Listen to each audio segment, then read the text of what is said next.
Hi everyone, Digital Golf Doc here, and today I want to answer a question that I get all the time. And it's how to monitor whether or not you're improving your mobility. Because you want to know, are the workouts, are the exercises I'm doing effective? Or am I just spinning my wheels and not going anywhere? So we're going to go through body region by body region about how I would measure it. I'm going to give you some different versions. Some of them will be more detailed and specific if you're trying to really get into the nitty gritty. And some of them will be a little bit more by feel. So I have the video broke down. You can see it in the descriptions, these different sections. So if you want to go to thoracic spine or upper back, just click on that section. It'll show you how to look at the mobility there. If you want to look at lumbar spine or hips, same thing. Just go to the description, click on the area you want, and this video will jump to that part. That way, I only need one video. You don't have to click through a bunch of different videos, watch a bunch of different ads. You can just come to this one, jump around a little bit, and then use them to find out whether you're improving or not. So with that being said, let's jump into the first region. Measuring mobility at the lumbar spine requires two different movements, a forward bend and a backward bend. I don't want to segue into the structure of the joint, but those are the two main movements of the lumbar spine. So if I'm getting really specific, I'll actually take a marker or a pen or something so I can mark where my mobility is. So what I will do is I'll put my feet together. I'm going to lock my knees straight. I need my knees to stay straight because I don't want to have too many things moving, because then it's hard to see whether or not the improvement is coming from my back or somewhere else. I'll then bend forward as far as I can. If I can go down to the ground, I'll mark that. And what I'll do is I'll start curling my fingers and say, can I put one knuckle down? Can I put two knuckles down? Can I put my palm all the way down?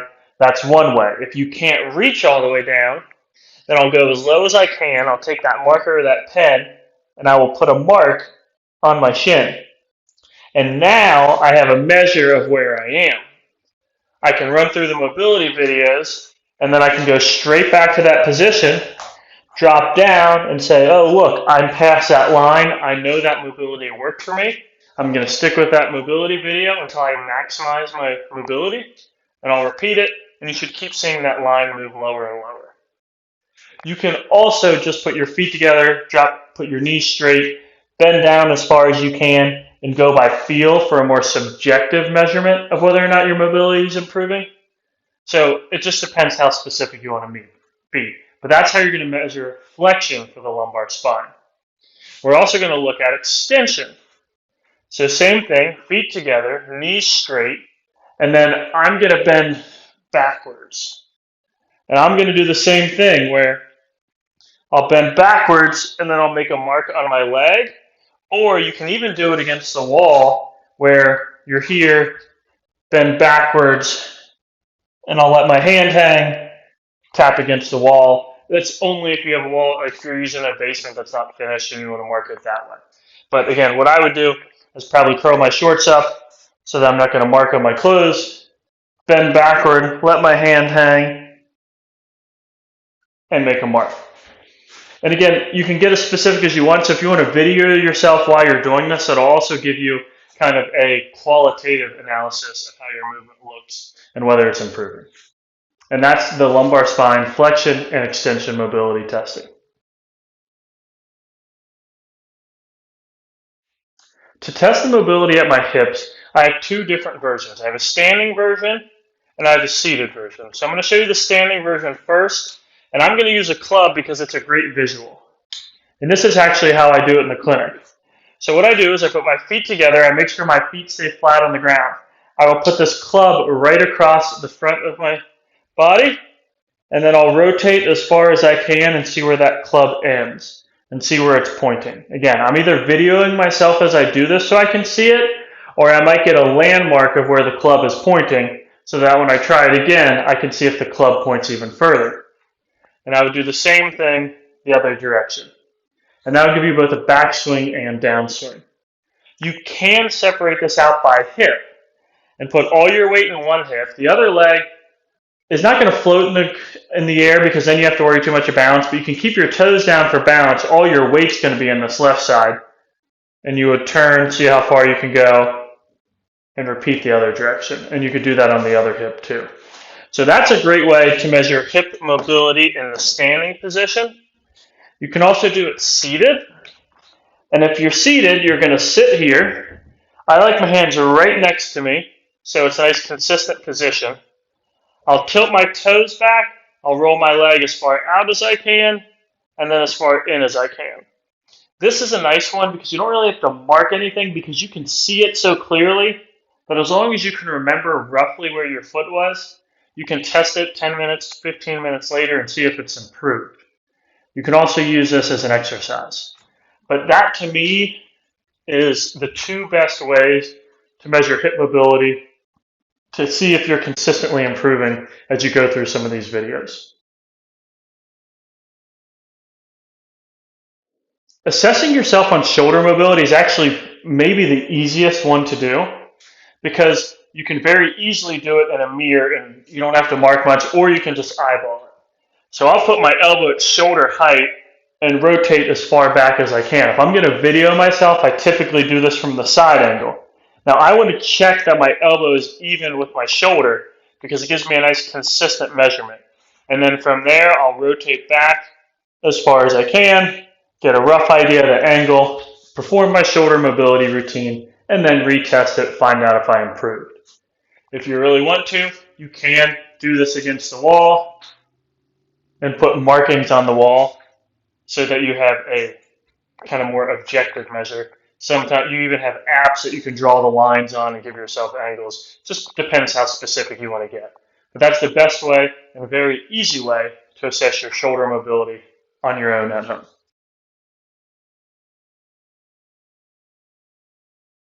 Assessing your wrist mobility at home is another pretty easy one, but you typically either need a mirror or to put yourself on camera to do it. You can kind of eyeball it or go by feel as well.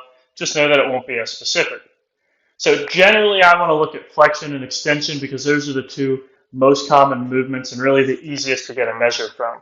So you can turn sideways, your fingers are relaxed, you're going to bend your hands down, and you're going to look at the angle between this part of your wrist and this part of your hand.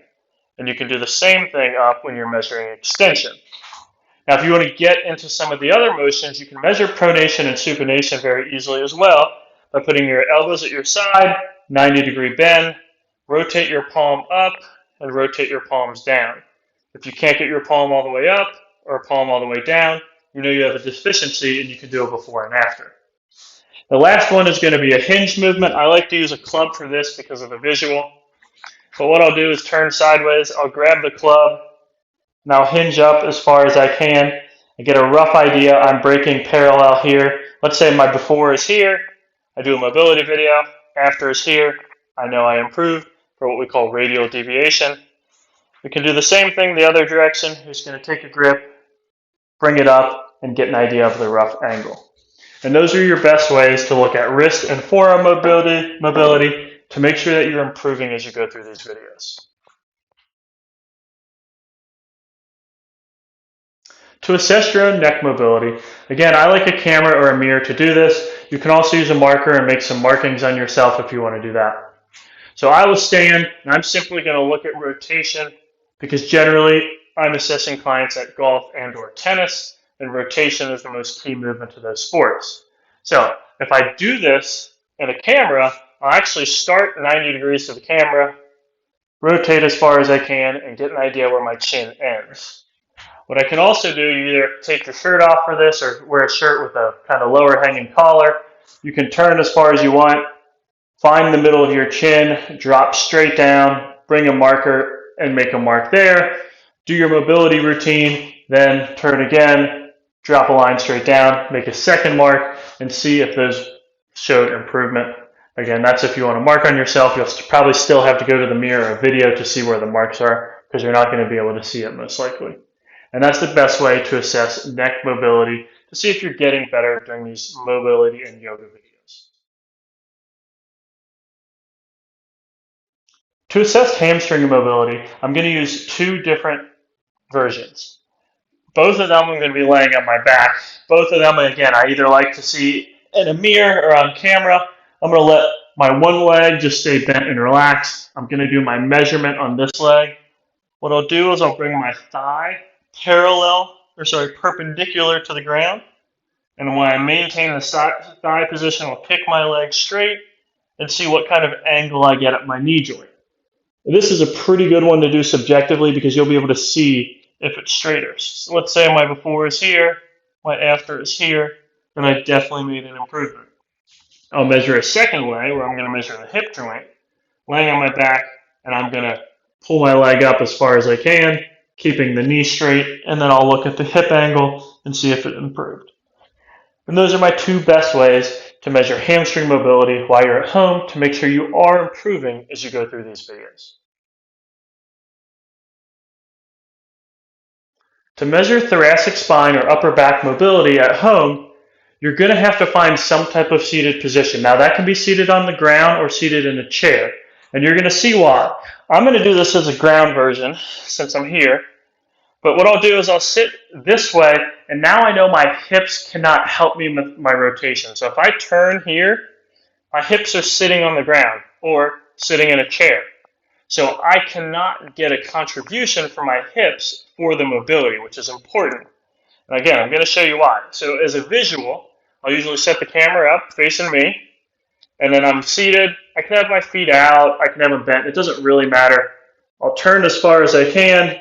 I'll get an idea of the angle I've created. I might even make a mark or pick a target behind me, and I'll go the other direction, so I'm measuring rotation each way.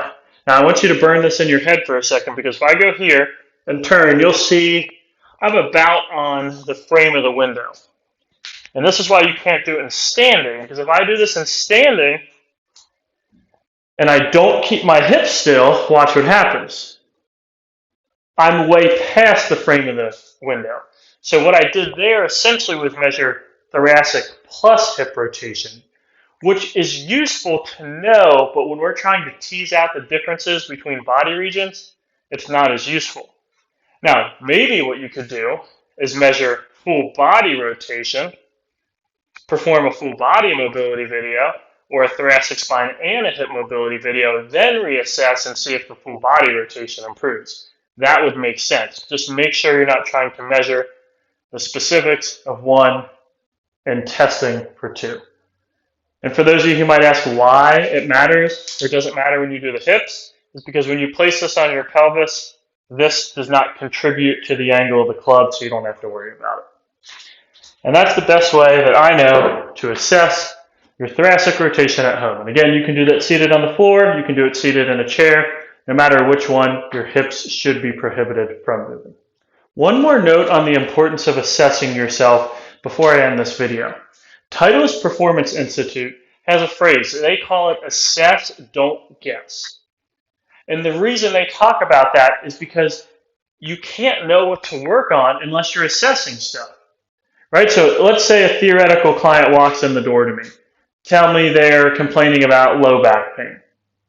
And I'm like, their back seems strong. Let me look at the hips. Let me look at the other area. I found out their hips move great. Their upper back is very restricted. Then I can work on the upper back and very efficiently improve their mobility, take away the compensation from their lumbar spine, and save them from their pain. But if I didn't assess, they might come in and just tell me their back hurts. And I could say, oh, back hurts. Let me give you a bunch of core stability and strengthening exercises. Well, that might work in some clients, but this client has a lack of thoracic or upper back mobility, and now I'm not treating it. So I could strengthen their core all I want, but it's not the problem, so I don't see any improvements. And that's why these tests are so valuable. Assess, don't guess. Find out what you're limited in, and then improve it, and make sure you're improving it, instead of just banging your head against the wall over and over and not seeing any improvement. That's why these assessment movements are so important. As always, if you have any questions, leave them in the comments below. If you're having trouble assessing yourself, shoot me an email, digitalgolfdoc@gmail.com. I'm happy to help you assess on your own as much as I can virtually. So I appreciate your time. Have an awesome day.